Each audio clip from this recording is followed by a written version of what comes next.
Hello, everyone, and welcome to the Golden Astrologer Podcast. It is Sunday, October 22nd in the year 2023, and I am Deb McBride in lovely Escazú, Costa Rica.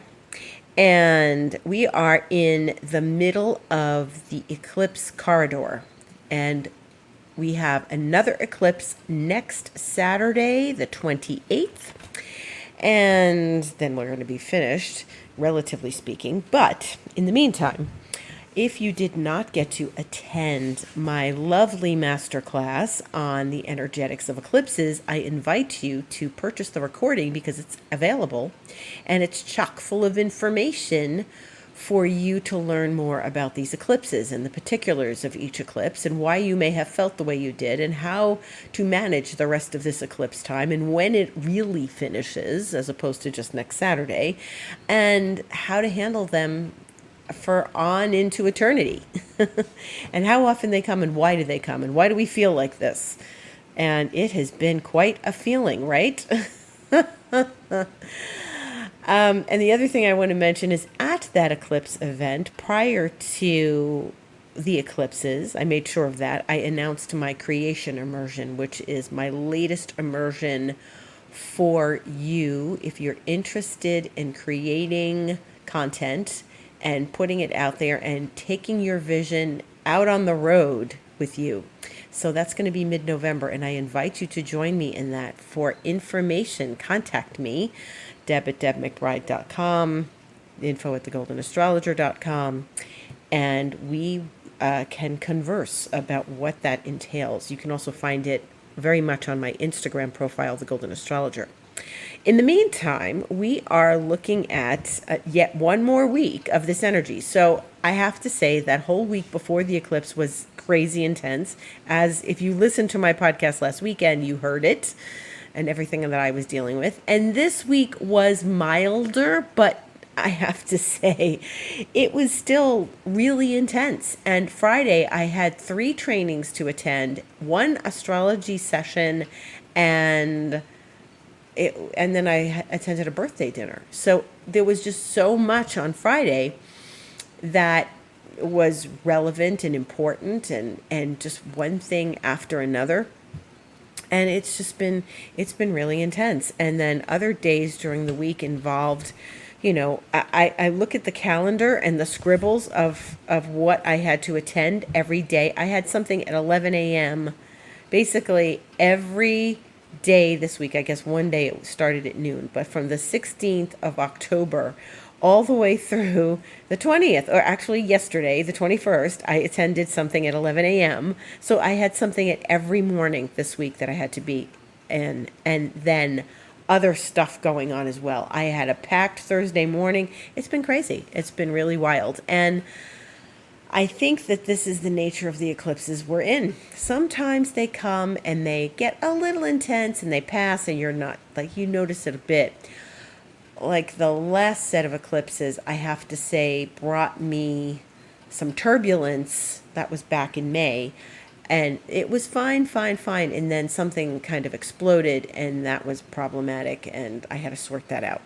But this one is just days of like nonstop activity and going. And so, I have to really like step back, take a break, eat something warm and cozy, and it's very important to do that. So part of this intensity is that, there's been a lot of other stuff. And, we were talking about Mars at the South Node, and then the Sun and Mercury were both at the South Node this week. And so we had, I felt that the Sun on the South Node was definitely, I felt like I was getting pulled into something, and we really had to, get through that. That was a little bit of uncomfortable emotions, the Sun going over the South Node, and, that was midweek, and it definitely felt like something is complicated emotionally, like we had to sort through things. And I have to tell you, so that was in the sky. If you are knowing your chart, you should pay attention to when the sun goes over your personal south node, because that is a time when you don't feel like yourself, and you deal with all sorts of unsavory emotions and old habits, and feeling like you're getting sucked into a vortex. Mine always occurs New Year's Day.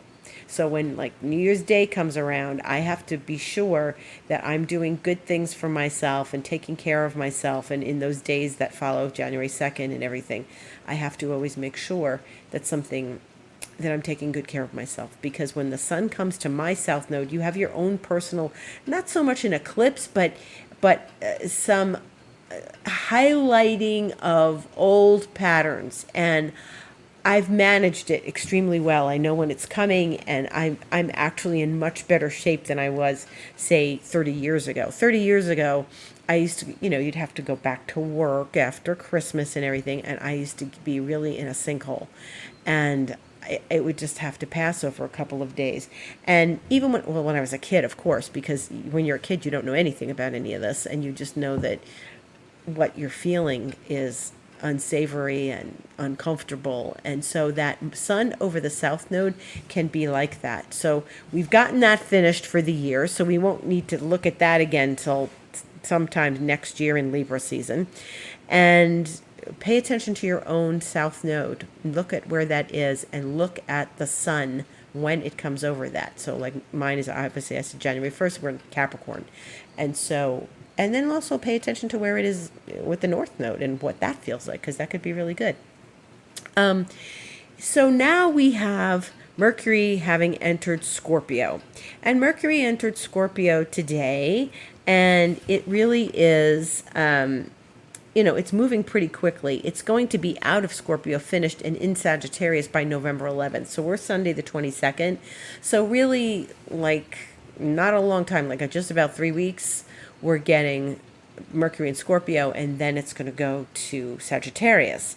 And it's an interesting dynamic, because once it goes into Sag, it'll spend like another 3.5 weeks there, and then it's going to go into Capricorn, and then go retrograde, like not long after it goes into Capricorn.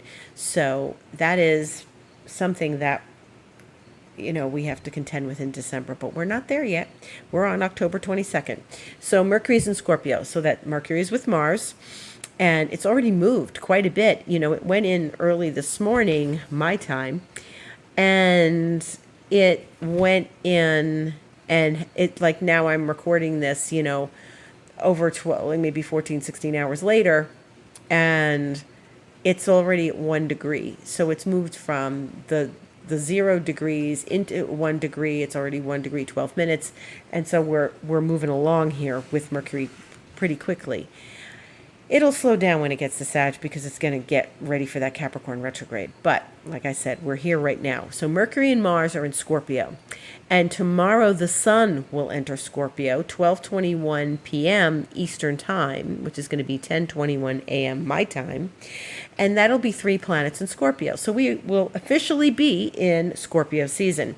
And it's a deep, powerful, intense recognition of emotions, feelings, drives, anything that we feel like we are contending with on a deep, intense level.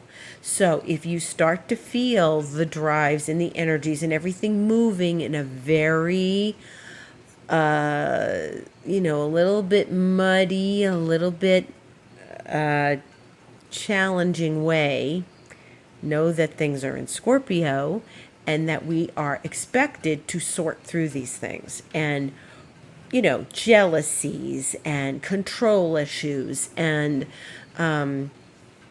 places where we get triggered and places where we seek transformation.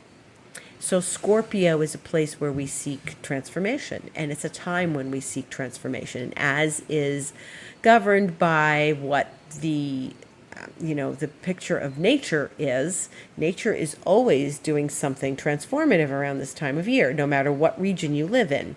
So it's either transforming into the summer in the southern hemisphere, or it's getting ready. We're in the autumn and we're getting ready for winter in the northern hemisphere.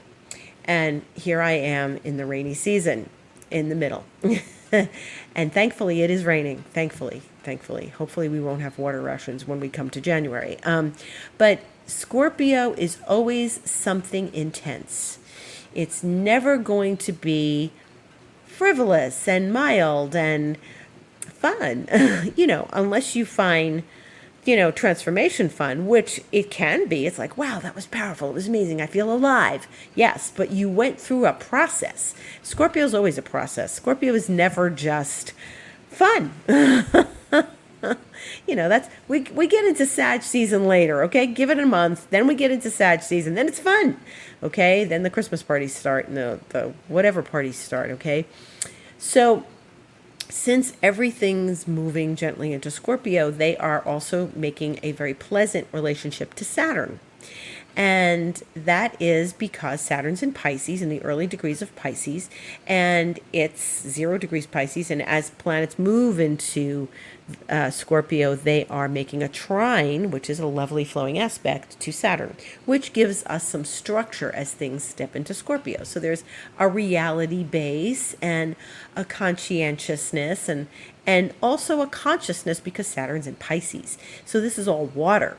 So we may become very aware of our emotions, very aware of our feelings, very aware of, like, we are tangibly understanding our emotions as things pass to that trine with Saturn, which is a very good thing. We like this. We want to be in that position of really becoming conscious and having awareness and a concrete sense of that, okay? So that is like the entry of these planets into Scorpio. And the sun will make that nice trine to Scorpio on the wee hours of Tuesday the 24th, 3:14 a.m. Eastern Time.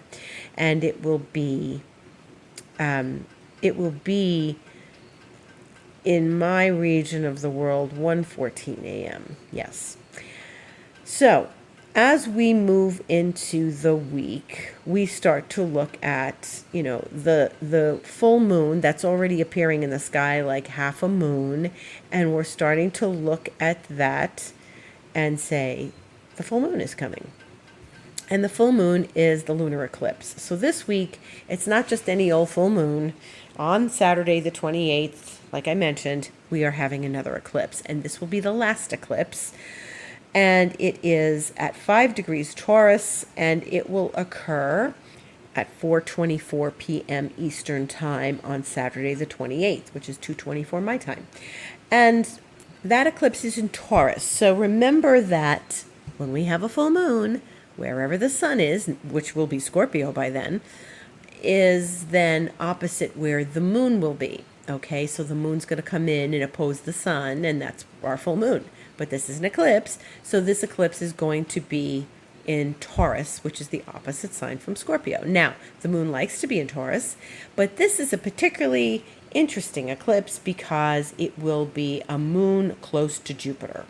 So that is something that we can sort of look forward to, and it could be intense again because, Jupiter's big.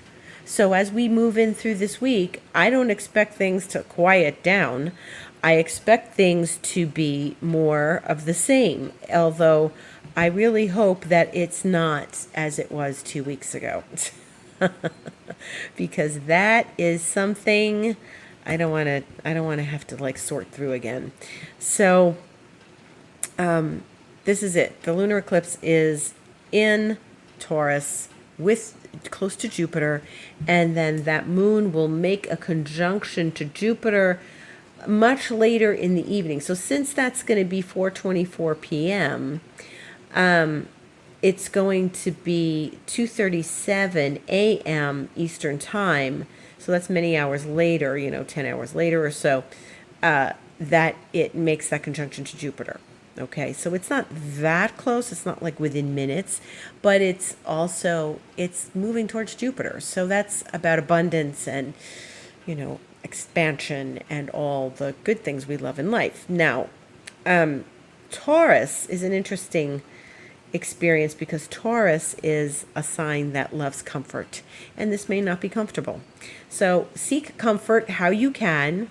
All those tips I gave, and again, my eclipse masterclass talks about a lot of that more deeply. And there are other things going on that day. So Mars, which is in Scorpio, is going to oppose Jupiter about noonish. The experience of Mercury in Scorpio, that's going to oppose Jupiter also at 11:44 p.m. And the moon is in Taurus, so it's going to conjunct Jupiter. So Jupiter is heavily involved in the energies of Saturday the 28th. And we want to be aware of that because, again, it's big energy. Now, Mars and Jupiter, wow, that's fun. That comes with all sorts of interesting details. Mars is the planet of energy and action and confidence and warrior planet and standing up for things and walking in with your sword in the air and I'm going to fight. And so opposite Jupiter. What does that feel like? It can feel big. It can feel like you get feisty. Mars is in its home place of Scorpio, and it's like, yeah, I'm going to assert myself in the way I know how because this is the right thing, and et cetera, et cetera. Mars. It's Mars, right? But it's going to oppose Jupiter, which is, expansion and bigness and super confidence. And there may be things where we get a little ahead of ourselves and we don't necessarily want to do that. We want to maintain some sort of calmness and focus and a sense of being grounded because Jupiter's in Taurus. And Jupiter's pretty involved here, okay, that day. It's very involved. And it's a big energy. So the thing you don't want to do is overindulge on anything. Jupiter's in Taurus. It's about comfort. It's about comfort food. It's anything. So don't go get that spaghetti buffet happening, okay? We're looking for a certain amount of comfort because Jupiter's getting triggered in Taurus. We are looking towards those things, but there's oppositions. So Mars may be, well, like if I can't go, like, fight my good fight, I'm going to eat my way through this day, or something. So pay attention. I'm always telling you to pay attention, right? Pay attention to the energies of this time. Mars is forceful and energetic, and don't do more than you think you can do because a Mars opposite Jupiter is an overconfidence. I can push that. I could push my car up the hill. No, go get help. Call, AAA or whatever you have. Get help for your car before you push it up the hill. Don't do dumb, overconfident things. And in the moment, it's impulsive. Mars and Jupiter, it's impulsive. It's an eclipse day. You may overextend yourself in a way that you're going to regret later when you wake up the next morning with a backache. So don't do these things. Be very careful. Don't be overconfident. Watch fire. Watch anything you're going to, we're going to make a barbecue. Oh my God. Be very careful. Be very careful. Be reasonable within your confidence. Stretch yourself. Yes. If you feel, maybe not so confident, maybe a little bit wary, then you can step outside your comfort zone with Jupiter, and it depends on the kind of person you are and your aspects in your astrological chart. It's if you are someone who is a little shy and doesn't necessarily extend themselves, this is a good time to step out of your comfort zone and stretch a little bit. It's an excellent time for that. And, going forward with the project, because then the eclipses will be over, asking for something that requires a little more stretching of the confidence. Okay, so that's good. Then there's, Mercury opposite Jupiter. So, it's later that night, but depends on where you are in the world. Again, it's stretching your thoughts, stretching your ideas, getting connected to something bigger and greater in your world. So it's really actually a very good promise that you can get something new accomplished through this Jupiterian energy. Maybe you want to expand your life in a new way, and things occur on eclipses. Like maybe you'll get an opportunity. Maybe your mind will open up, okay, to something new. Maybe you get new ideas, right? This is all positive. Now, if Mars is opposing Jupiter and Mercury is then opposing Jupiter, what do we know about Mercury and Mars? They're conjunct. They're in the same place at the same time. And that is going to happen Sunday the 29th at 10:22 a.m. Eastern Time. So if it's like geometry, if A equals B and B equals C, then A equals C. So if Mars is opposite Jupiter and Mercury is opposite Jupiter, Mars and Mercury are conjunct. And that means between, probably starting energetically on Friday and then Saturday and then Sunday, we've got a whole lot of Mars and Mercury together in Scorpio. This is amazing energy for penetrative thinking, for strategies, for big penetrative thinking, like deep, profound, transformational thinking. Okay, the sun won't join them. The sun isn't going to be there. They'll have moved quite a bit. Mercury's faster, and the sun won't really get there for a little while yet, till the following week when we get into November. But in this experience, I think this is highly profound. When we get all that juicy Scorpio stuff that unearths ideas and deep creativity. Scorpio's water, it's fertile, right? So we're going into that watery realm of intensity and passions and ideas and deep creativity. Yeah, you can come up with something that is like really maybe life-changing for your work. And, since it's all happening on the eclipse, things are going to get a little more intense, a little more powerful, a little more punchy. So I think that this eclipse is going to be pretty good. And by that I don't mean nothing is going to happen and then you're going to magically get millions of dollars. I don't mean that because it's Jupiter. I mean that it'll probably be inspirational. It'll probably be pushing you along a little bit to like stretch yourself. And it also depends. Remember what I always say, it's about your astrological chart too. So where is this happening in your astrological chart? And I ask that, and I talk about that in my masterclasses always. Where do we get this in our charts? How do we process this? What house is it in? If it's in the 12th house, you might not sleep very well. Where are you getting these things? And otherwise, it's exciting energy. And so don't get so excited that you overextend yourself, like I said. So you have to be aware, and awareness is always key, and you have to be calm, because Taurus is a calm sign, remember. Taurus doesn't like conflict. Taurus wants, nice, calm energy. It's ruled by Venus. And we're asking ourselves where we want to go with this. Where is the next level of our transformation and evolution? Okay, what information does this eclipse bring you? Remember, Mercury's sort of here too. It's not really close to the eclipse. It's past where the sun will be, but it's an information planet. Okay, so there's going to be some information, there's going to be inspiration, there's going to be confidence and next level thinking. Forget the eclipse. It's Mercury opposite Jupiter and Mars opposite Jupiter, and Mercury and Mars together.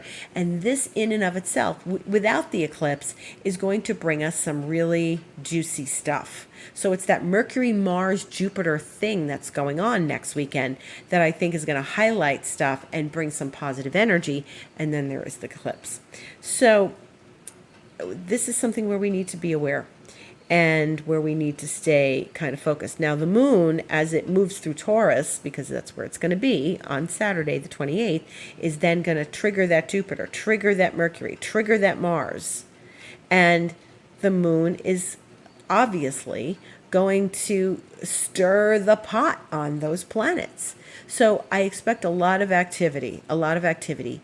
Keep grounded, keep focused, get clear. Clarity is going to take you very far. Clarity is the way to go. Stay grounded, stay clear, stay focused. And you're going to gain a lot from that. So it's a good day to do the deep work, the deep thinking, the deep strategizing, the deep connecting with what's next in your creativity, in your creative world.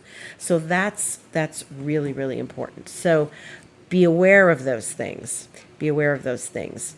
In the meantime, Venus is still in Virgo, and she's made a very lovely trine to Jupiter today. So they're having a very lovely conversation. And we like it when the greater benefic, Jupiter, and the lesser benefic, Venus, is all, cozy together, and they're talking sweetly to one another. That makes a very positive experience. So I hope you had a positive experience in your weekend these last couple days, and that'll kind of flow into tomorrow. Venus is pretty solitary this week. She's not very involved with stuff. She'll have the moon a little bit, but for the most part, her aspect on Thursday is that she's going to make that weird needling aspect, the inconjunct that I speak of, to Chiron. So there may be some little ouch moments on Thursday, and the moon will be in Aries that day, and it doesn't really go into Taurus